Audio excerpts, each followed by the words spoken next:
I love Sprite. And I also love extra flaming hot Cheetos. These are my comfort foods, and I honestly don't know if I can live without them. However, while I have developed a taste for Sprite and flaming hot Cheetos, I've also developed a distaste for the overwhelming amount of plastic waste that I produce on a weekly basis. According to the EPA, Americans send 35.7 million tons of plastics to the landfill every single year. And according to the Ocean Conservancy, 8.8 million tons of plastics ends up in our oceans every single year. Now, I know what you're thinking. Why is so much plastic ending up in these places if it can be recycled? To answer this question, let's first explore those different numbers you find on your plastics and learn the truth behind their recyclability.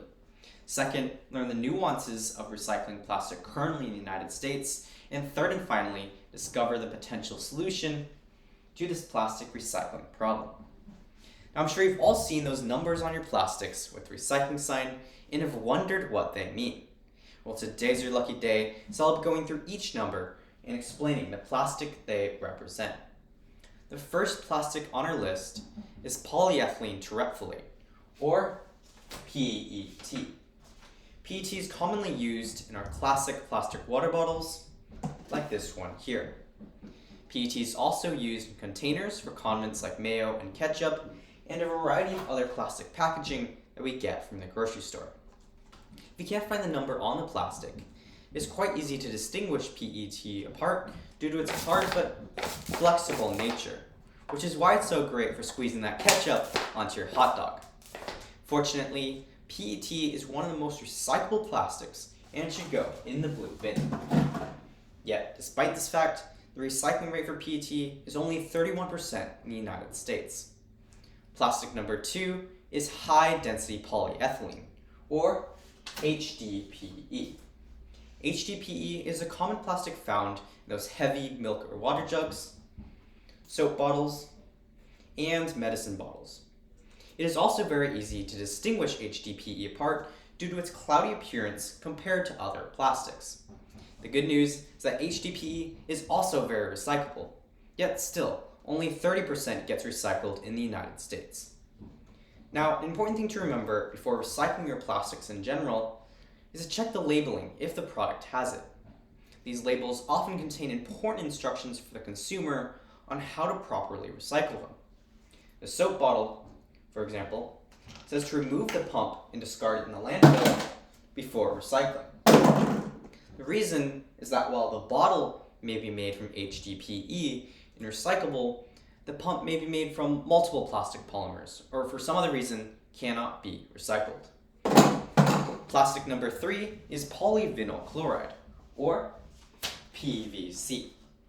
PVC is mainly used in construction to make sewage pipes, insulation, and the ugly plastic flooring that we have at my high school. Since PVC is not widely used in disposable packaging, you'll likely never encounter it in your weekly garbage bag, so we won't discuss it any further. Moving on, plastic number 4 is low-density polyethylene, or LDPE. LDPE is a common plastic found in the bags that we get from the grocery store, bread bags, and a variety of other plastic packaging.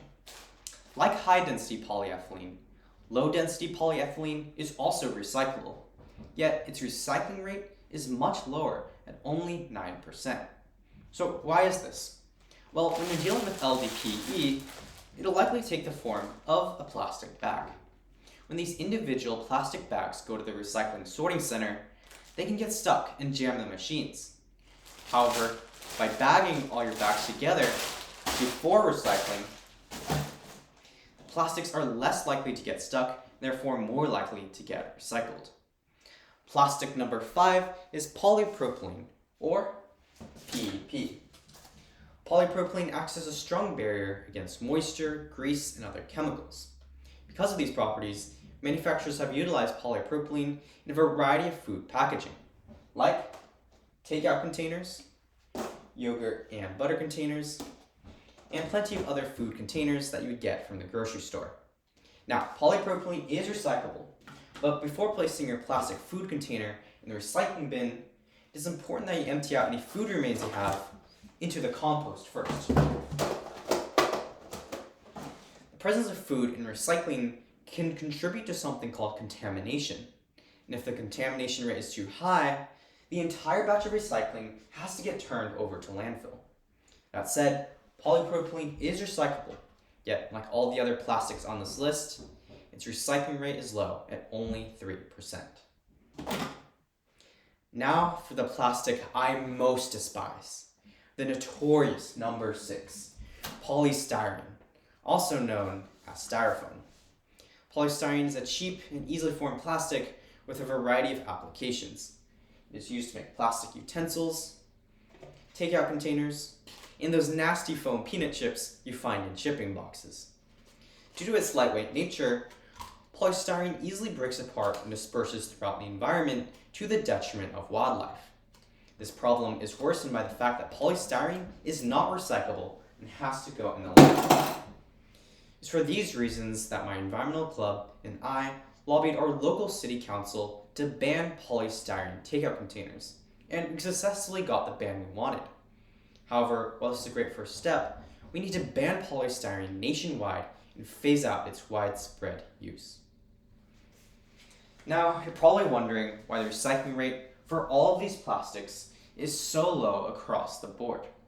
Well, one reason why these plastics don't get recycled is not that they can't, but because consumers like you and me don't properly dispose of their waste.